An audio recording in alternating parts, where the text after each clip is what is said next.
Good morning dear friends. દ્રાવણોના એકમ number 2 ના અત્યારે અભ્યાસમાં આપણે લાસ્ટ ટાઈમ બાષ્પ દબાણનો સાપેક્ષ ઘટાડો એવી એક થિયરીનો અભ્યાસ કર્યો જે સંખ્યાત્મક ગુણધર્મ હતો. તેની પર આધારિત કેટલાક દાખલાઓ આપણે પેપર પ્રિન્ટથી પણ અભ્યાસ કર્યો અને વળી પાછું તમારી સામે આ નાયક સાહેબ એમનો ચહેરો લઈને આવ્યા છે આજના લેક્ચર નંબર 12 માં. So dear friends, stay home, stay safe. હું આશા રાખું છું એ જ આશા સાથે આપણે દ્રાવણોમાંનો એક સંખ્યાત્મક ગુણધર્મ ઉત્કલન બિંદુનું ઉન્નયન આજે અભ્યાસ શરૂ કરીશું. સો લેટ્સ ગેટ સ્ટાર્ટેડ. ઉત્કલન બિંદુનું ઉન્નયન એટલે મિત્રો આપણે અહીંયા એવું સમજવાનું કે ઉત્કલન બિંદુનું ઉન્નયન થાય છે. તો સ્વાભાવિક આમાં બે શબ્દો મેં લીધે છે આપણા અભ્યાસ પ્રમાણે.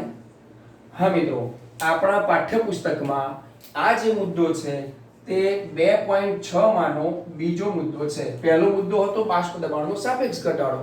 આજે આપણે ભણીએ છીએ 2.6.2.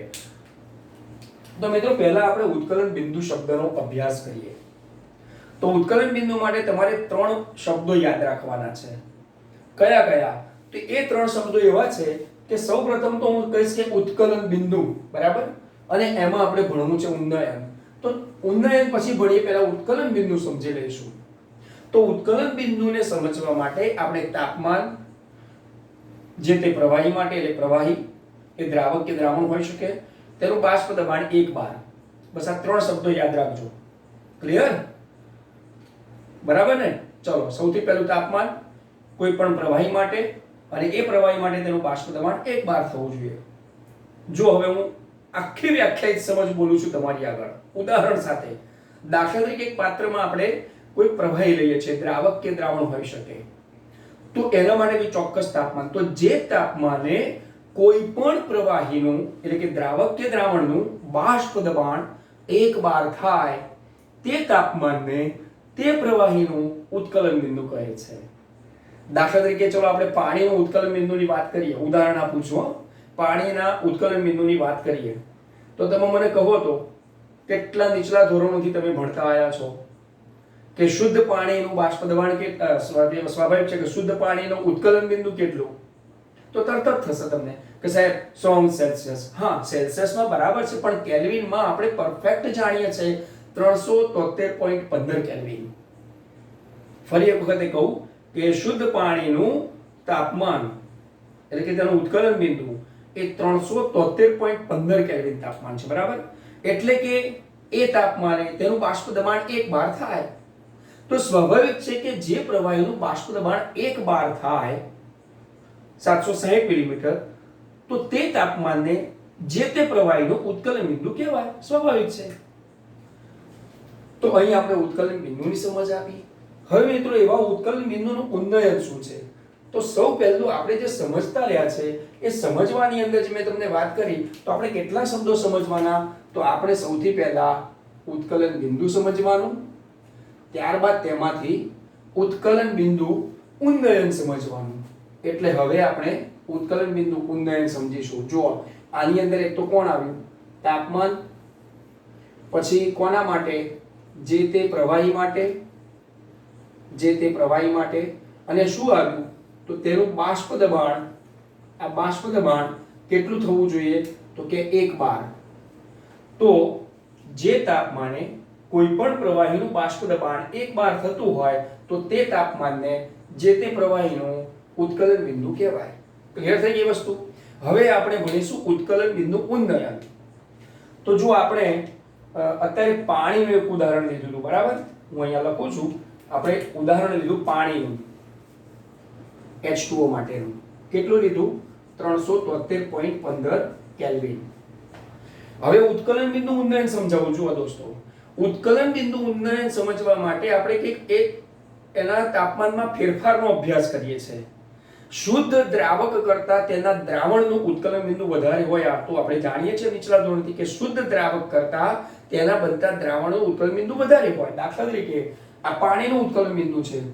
જો તેની અંદર ખાંડ નાખીએ તો સ્વાભાવિક છે કે દ્રાવક, આ તો દ્રાવક અને એ દ્રાવકમાં આપણે દ્રાવ્ય પદાર્થ નાખ્યો, ખાંડ દ્રાવ્ય છે અને પાણી દ્રાવક છે, તો આ 373 કેલ્વિન તાપમાન જે છે એ વખતે આવા પાણીનું આ 373.15 કેલ્વિન તાપમાને દબાણ 1 બાર થાય છે. પણ જો તેમાં દ્રાવ્ય પદાર્થ એડ કરીએ છે તો તેનું દબાણ, બાષ્પ દબાણ ઘટશે.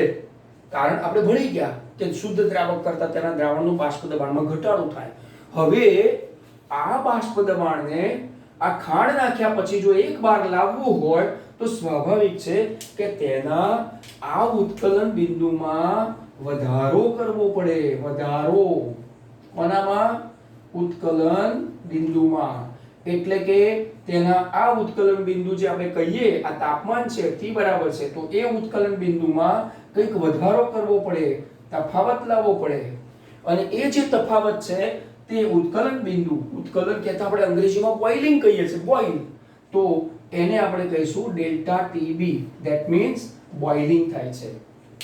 તો જુઓ મિત્રો, આપણી પાસે અત્યારે એક સંકેત આવી ગયો વ્યાખ્યાયિત સમજ મેળવવામાં છે કે ઉત્કલન બિંદુ શું છે અને ત્યારબાદ તેમાં ઉન્નયન શું થાય છે.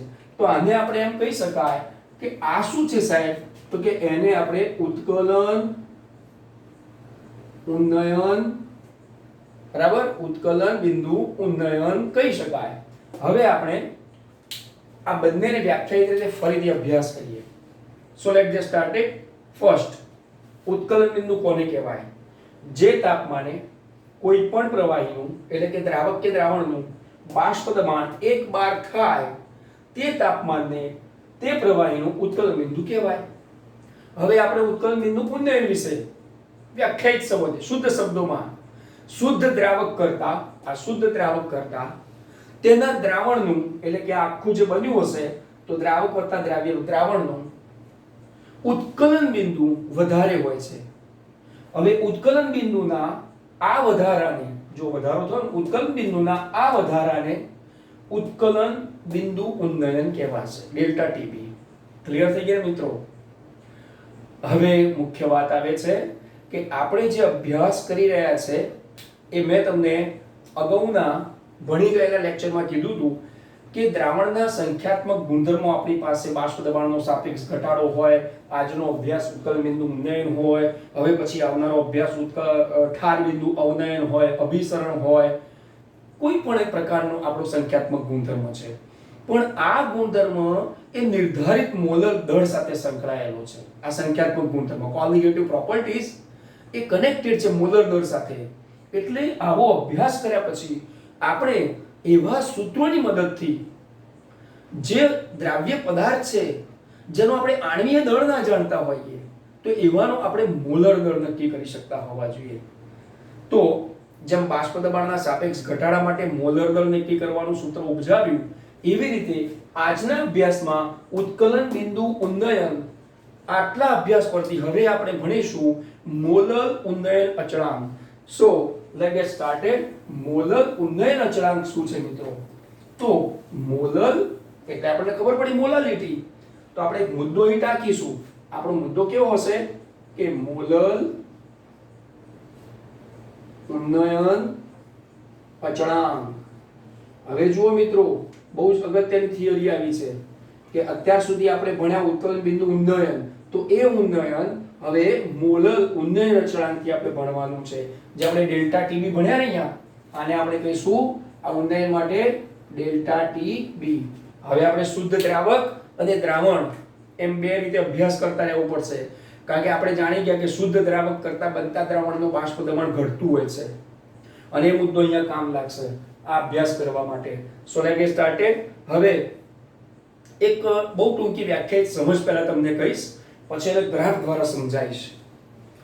1 કિલોગ્રામ દ્રાવકમાં, જો આનો શબ્દનો અર્થ આવશે, આપણે દ્રાવણોના સાંદ્રતાના એકમોમાં પણ ભણી ગયા હતા કે દ્રાવકનું કે પછી એ ગ્રામમાં હોય કે પછી મિલીલીટરમાં હોય, એટલે કદમાં હોય કે દળમાં હોય, બરાબર ને? તો અહીંયા આપણે મોલરની વાત કરીશું. તો 1 કિલોગ્રામ દ્રાવકમાં કેટલા? 1 કિલોગ્રામ દ્રાવકમાં 1 મોલ દ્રાવ્ય ઓગાળીને જ્યારે દ્રાવણ બનાવવામાં આવે તો આપણી પાસે દ્રાવક પણ છે અને દ્રાવ્ય પદાર્થ પણ છે. તો 1 કિલોગ્રામ દ્રાવકમાં 1 મોલ દ્રાવ્ય પદાર્થ ઓગાળીને જ્યારે દ્રાવણ બનાવવામાં આવે ત્યારે ઉત્કલન બિંદુના વધારાને, આ ઉત્કલન બિંદુમાં થતા ઉન્નયનને એનો મોલર ઉન્નયન અચળાંક કહેવાય. તો મિત્રો અહીંયા ખાસ ખબર પડી, આપણે દ્રાવક કેટલો લીધો, તો આપણે જો સમજીએ તો અહીંયા આને સમજવા માટે દ્રાવક 1 કિલોગ્રામ અને એમાં દ્રાવ્ય 1 મોલ, મોલર 1 મોલ દ્રાવ્ય લીધો. તો આનો મતલબ એમ થયો કે આમાંથી જે પણ દ્રાવણ બન્યું, આ દ્રાવણ બન્યું એ દ્રાવણના આ ઉત્કલન બિંદુમાં થતા વધારાને, ઉન્નયનને તેનો મોલર ઉન્નયન અચળાંક કહેવાશે. હવે આ મોલર ઉન્નયન અચળાંક કેવો હોય તો એને આપણે જેમ અહીંયા ડેલ્ટા ટીબી કીધું ને, તો અહીંયા જે અચળાંક છે એ અચળાંક તારવીશું કોના માટે? બોઇલિંગ માટે. તો આપણે સૌથી પહેલા એક આલેખ દ્વારા હું તમને સમજાવવા માંગુ છું. કેમ? કારણ કે વારે વારે મેં તમને કીધું કે શુદ્ધ દ્રાવક કરતા બનતા દ્રાવણમાં બાષ્પ દબાણમાં ઘટાડો હોય છે. તો આપણે હવે તાપમાન અને બાષ્પ દબાણ સાથેનો આલેખની વાત કરીશું. જો હવે હું તમને અભ્યાસ કરાવવા માંગુ છું, ખાસ ધ્યાન રાખજો. અહીંયા આપણે તાપમાન T કેલ્વિનમાં અને અહીંયા આપણે લઈએ છે બાષ્પ દબાણ, બરાબર?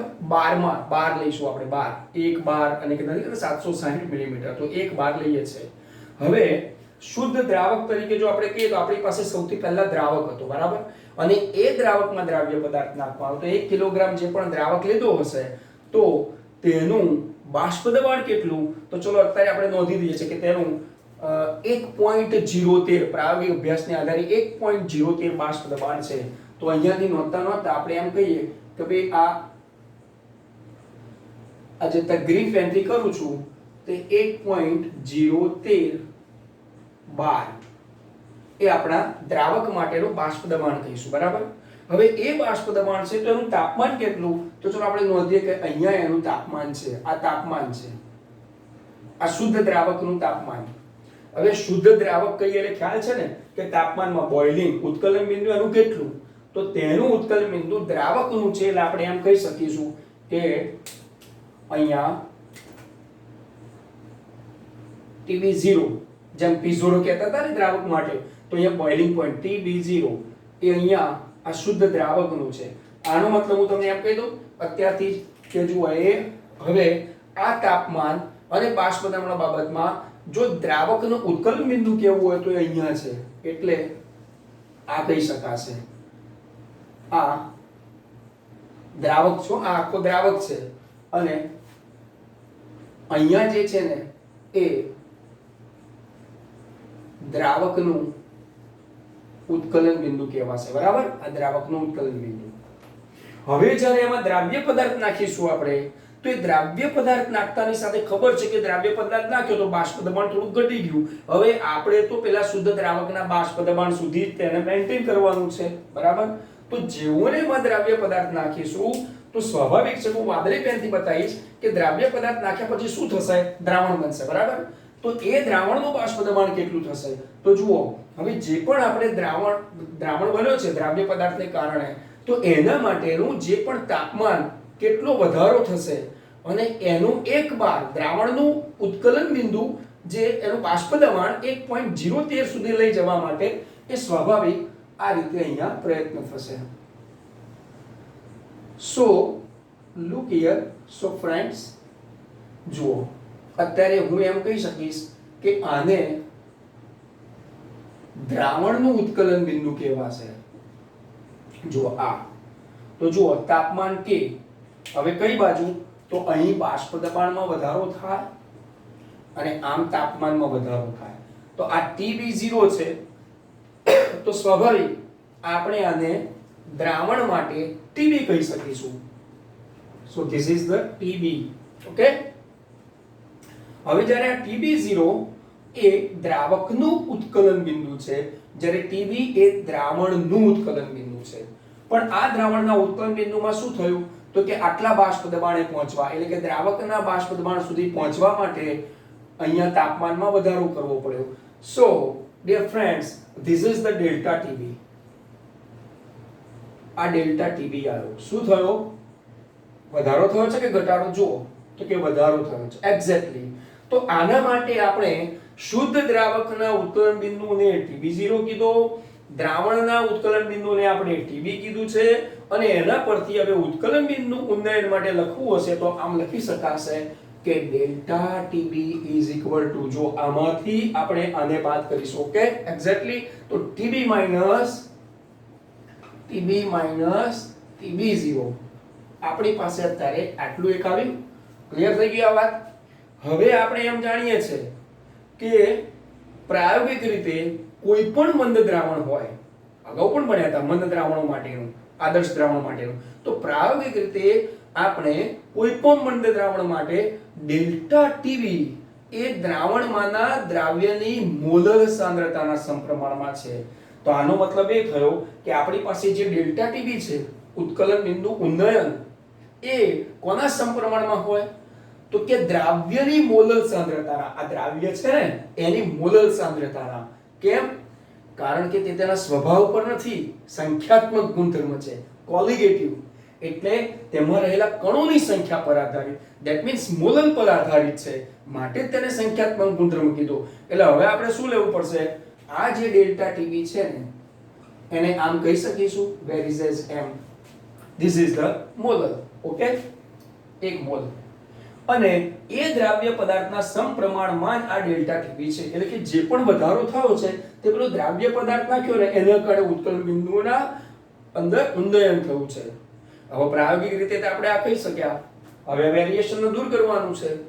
બોઇલિંગ ના કારણે થયું છે, માટે આપણે આની પરથી આમ કહી શકીશું, માટે ડેલ્ટા ટીબી બરાબર kb.m. બોલો, આ કહી શકાય?